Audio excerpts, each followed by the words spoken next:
მე არ ვიცი დადგება დასასრული რომელ წუთს,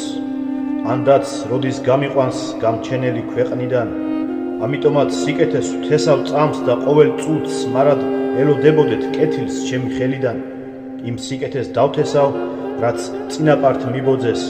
ყურად უნდა აიღოს სხვისი მოთქმა გოდება, დღეს მოყვას ის ტკივილი ძლიერ უნდა გტკიოდეს, სხვანაირად არ ძალმით, ასეთია ცხოვრება და თუ იგრძნობ სხვის ტკივილს, წერე როგორც ზღაპარი, ისე შეუმსუბუქე ტკივილების შეგრძნება, მის ტკივილებს დაუთმე შენი გული გამთბარი, აჩვენე რომ ცხოვრება უდარდელად გრძელდება,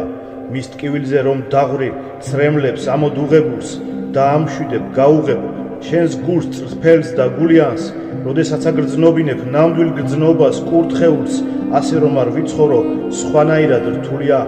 ლოცვით შეუმსუბუქე მისი გულის ტკივილი, ეცადე რომ აჩუქო ფერადი დღე მრავალი, დაანახე სახეზე ემოცია ღიმილი, რომ მის გულშიც გაღვივდეს სიყვარულის მარცვალი, მაშინ ხვდები საკუთარ თავის ბედნი ერებას, რომ აჩუქე გულიდან წამოსული მცირედი, უფლის მიმართ წრფელობით,